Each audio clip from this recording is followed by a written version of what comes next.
Pois é, meu amigo, o evento que aconteceu no dia 6, no domingo agora, pela anistia, tá dando o que falar ainda, incomodou muita gente. Dessa vez um general que já foi muito alinhado, inclusive ao Bolsonaro, não é tanto mais. Ele não gostou do que se disse lá no evento pela anistia e resolveu travar uma guerra interna. Pois é, a guerra começou e a gente vai falar sobre isso aqui com vocês. Quem seria esse general, hein? Contra quem ele está guerreando? A quem ele defende?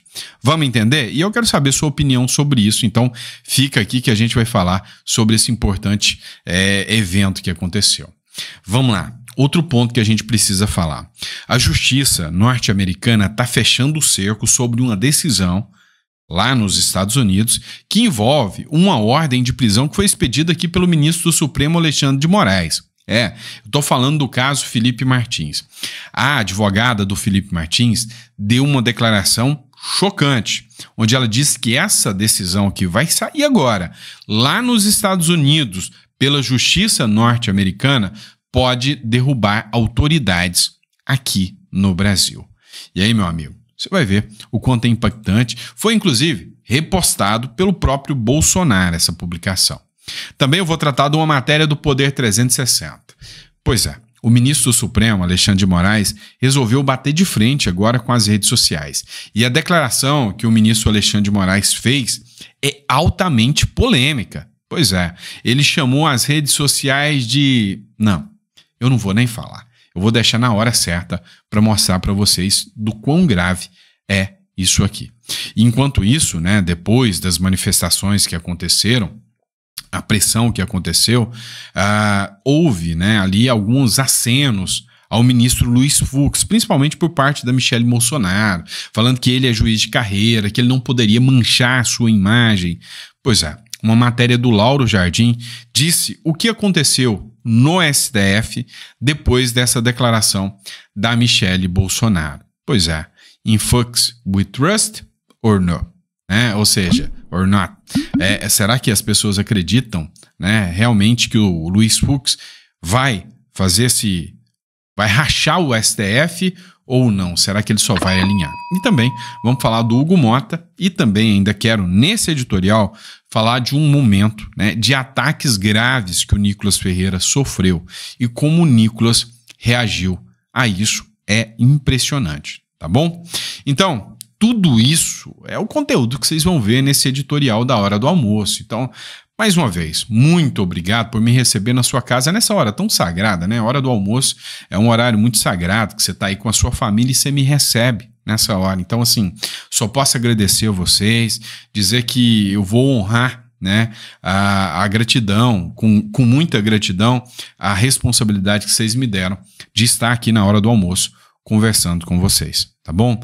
Então, muito obrigado mesmo, que Deus te dê uma mesa farta, repleta de bênçãos para você e para sua família. Não esquece de se inscrever no canal, isso ajuda bastante, tá? Isso ajuda muito. E aí, para você que está nos acompanhando, visita aí, ó, nossa biblioteca digital. O link tá na descrição, você vai achar muitos livros bons e interessantes. Eu tenho certeza disso, tá bom? Então, vamos lá. E só para constar, batemos a nossa meta. Agora é buscar outra meta. Estamos agora, neste momento, com 1.800.799 seguidores. Então, muito obrigado pela confiança e a credibilidade. Batemos a nossa meta. Agora, rumo a 2 milhões. Eu sei que a gente consegue chegar lá. Bora pra cima. Vamos lá, pessoal. Seguinte, teve a manifestação no último domingo. A manifestação foi grande, tá? Dizer que ela foi pequena, nem pensar. O PT, a esquerda, o Boulos, fez de tudo para fazer uma manifestação no mínimo semelhante. Cara, não deu ninguém se comparado à do Bolsonaro, né? Só a USP deu a entender que a do Bolsonaro foi 11 vezes maior que a do Boulos. E aí é a USP, né, meu irmão? Então, você levanta dúvidas sobre a metodologia. Mas, o que acontece é que essa manifestação deu muita repercussão, inclusive pelos organizadores do evento, pelos governadores que lá estiveram, e aí é que entra um embate político aqui. Pois é, um general, você já conhece muito bem, o general Hamilton Mourão, ele disse o seguinte: ao se aproveitar de um ato em defesa da necessária anistia aos envolvidos no 8 de janeiro para ofender os integrantes do alto comando do Exército, o falastrão, que assim o fez, demonstrou toda a sua total falta de escrúpulos e seu desconhecimento de que seja honra, dever e pátria, a tríade que os guia os integrantes do Exército de Caxias. Ou seja, o general Mourão ficou revoltado aqui, né, sobre um falastrão, na palavra dele, que atacou a honra do Exército. E aí, né, os comentários a gente tem que olhar, né? Será que defenderam o Exército? E quem é o falastrão? O Salomão Augusto, por exemplo, escreveu aqui: o Exército não tem mais honra, assim como o senhor, que não esteve presente. Isso prova que o Exército só serve para pintar meio fio e pesar no bolso do contribuinte. O Exército antepassado se reviraria se visse tais fatos, né? Eu não entendo, senador, você só foi eleito por causa do Bolsonaro, está achando ruim, né? O Exército arreou as calças pro Lula. E o general Braga Neto, por que você não vai lá? Cuidado, hein, general? Ana Carolina vai falar tudinho. Missão dada, missão cumprida. Tem certeza que você não tem consciência tranquila? Não há nada encoberto que não seja revelado? Pense nisso. Ou seja, totalmente desconexo com os comentários. Você vê que as pessoas não estão a favor do Mourão aqui não. E aí você vai me responder. Vou contar para vocês. Foi o Silas Malafaia que disse que o Exército foi um covarde, não teve honra e traiu a pátria. Esse é o falastrão que o general Mourão falou.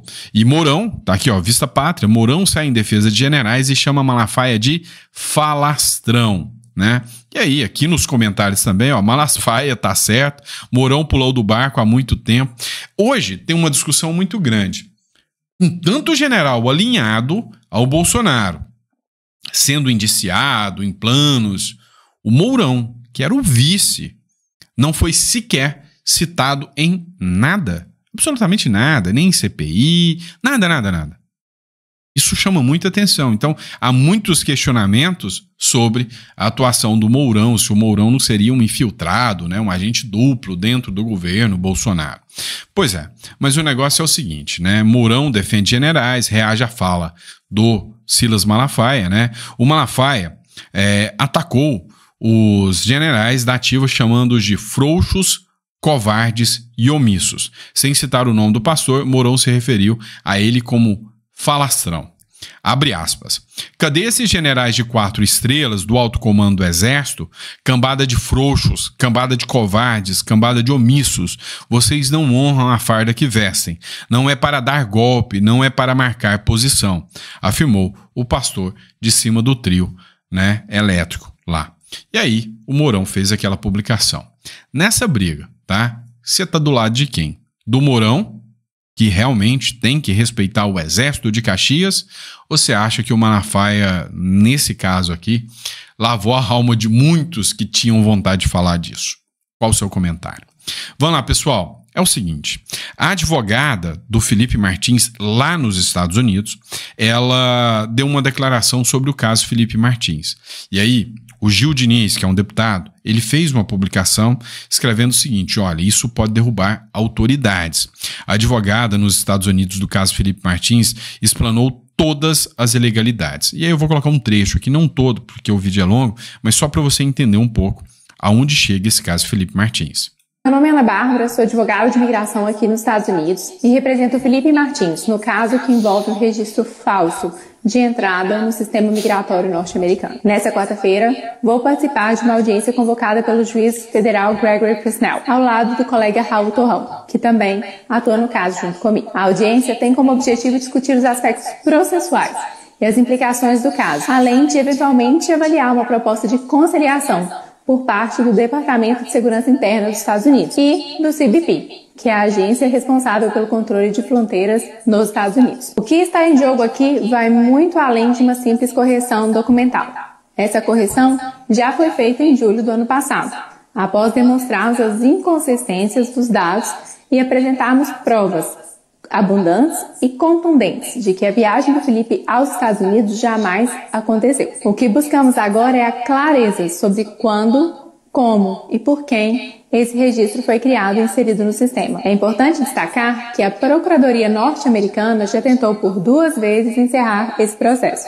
Mas nós, da defesa do Felipe, não pretendemos recuar até que todas as perguntas sejam devidamente respondidas. Isso porque há muitos detalhes curiosos e estranhos nesse caso e todos eles precisam ser esclarecidos e explicados. Por exemplo, na primeira tentativa da Procuradoria de encerrar o caso, foi-nos apresentado o seguinte documento. Vejam, esse documento mostra que o registro foi preservado, mesmo após a correção. Então sabemos que ele existe e que nenhum log ou metadado foi apagado, mas alguns dados cruciais foram ocultados por tarjas, inclusive aqueles que mostram quem foi o agente responsável e qual foi a data de criação do documento. Para que vocês entendam melhor por que precisamos dessas informações, eu vou voltar um pouco no tempo. Em abril de 2024, quando o Felipe estava preso e eu fui procurada para assumir o caso nos Estados Unidos, a minha primeira ação foi de solicitar o documento que, de fato, poderia esclarecer qual foi a última entrada dele nos Estados Unidos, o chamado I-94, que é emitido pelo CBP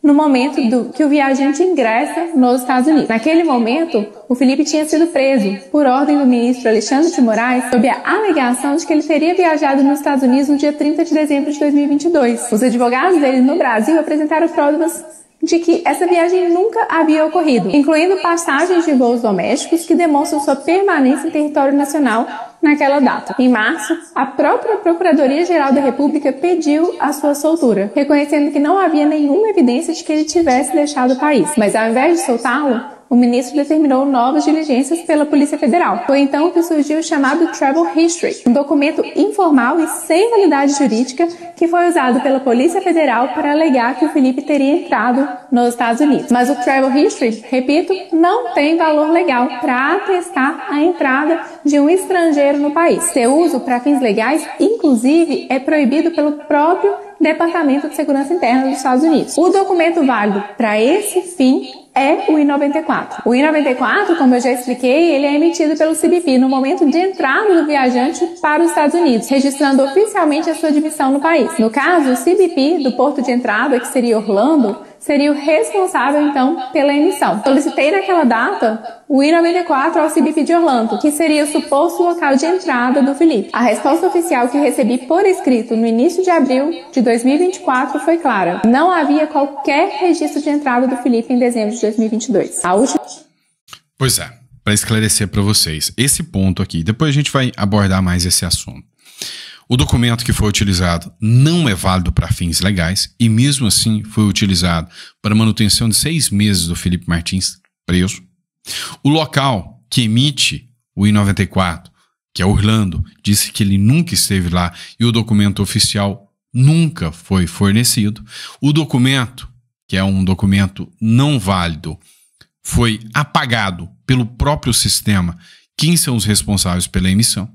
Ou seja, há uma série de irregularidades aqui que envolvem, né, um trâmite internacional. Envolve o governo anterior, envolve, né, inclusive autoridades brasileiras que utilizaram isso. E isso, né, se for debruçado adequadamente, vai causar um escândalo internacional. E o governo e a justiça norte-americana está disposta, pelo que deu a entender pela fala da advogada, a chegar, né, até onde, de onde veio, né, essa ordem, a chegar nos responsáveis por essa quebra, né, de confiança aí dentro do Departamento de Imigração.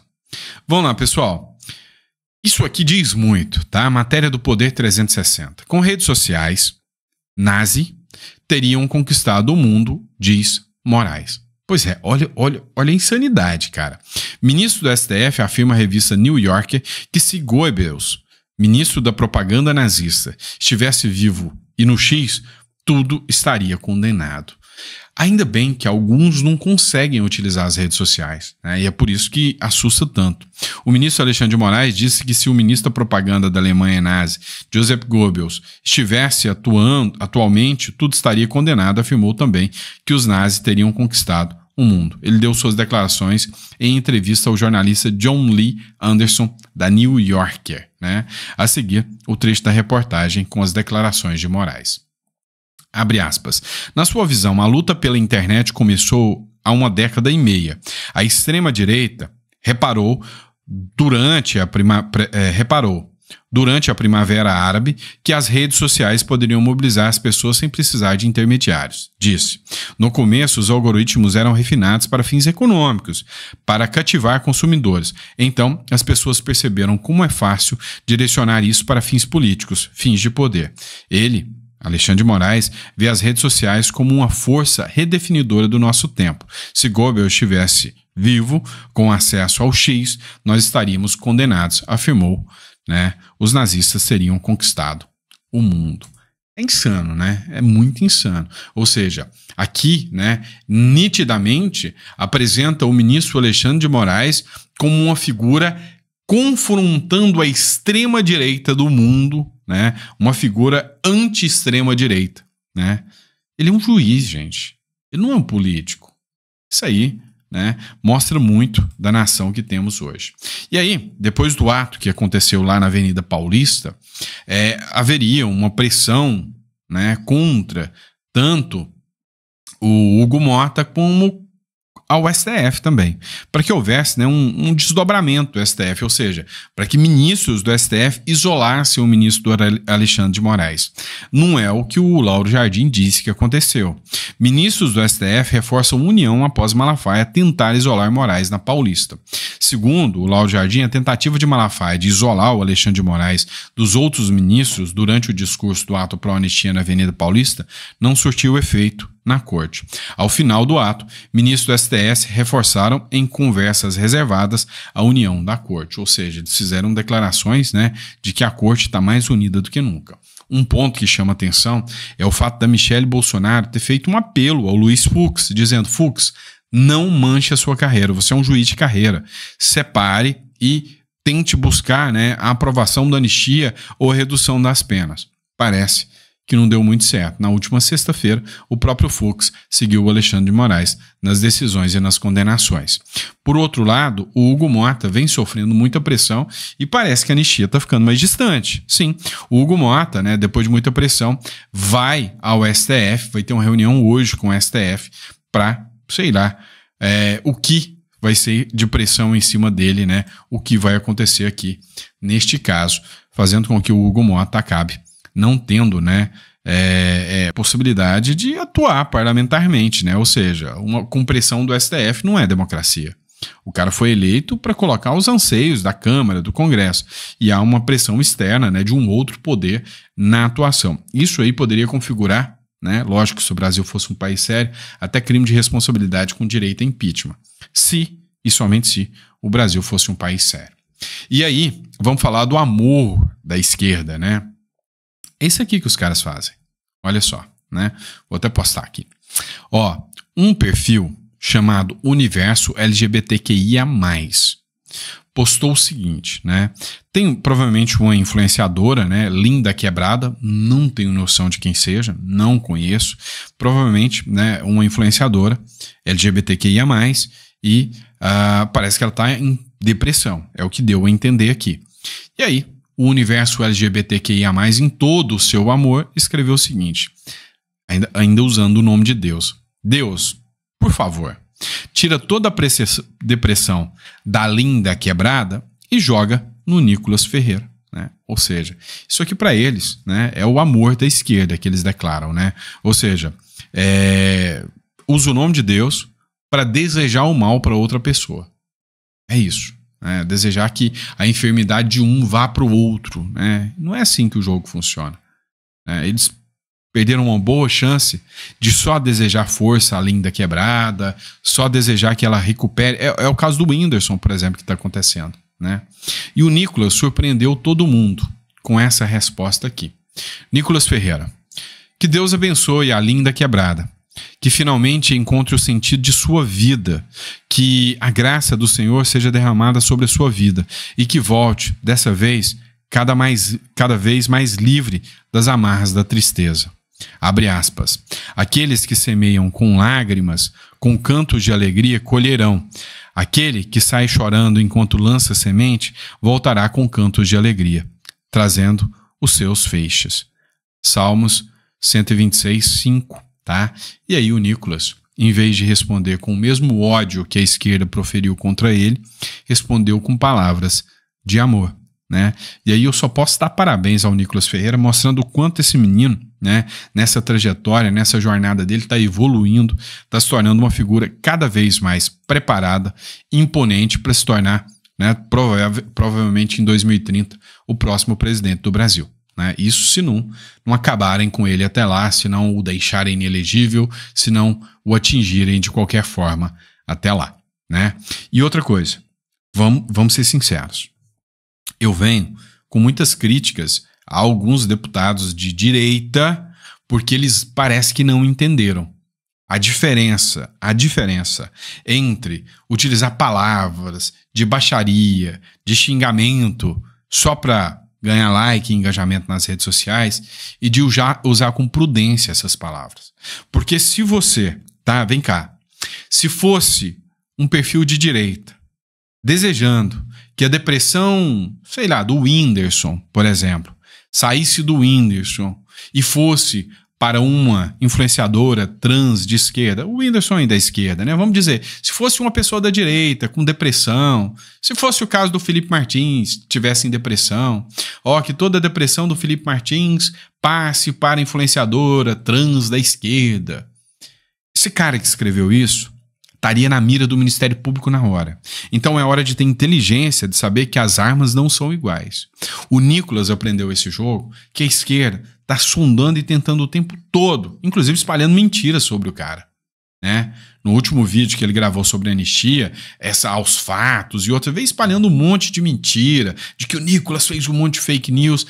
Como no caso do Pix, aquele vídeo que viralizou. Nicolas mentiu, a esquerda mentiu. Porque o Nicolas não mentiu em momento nenhum naquele vídeo.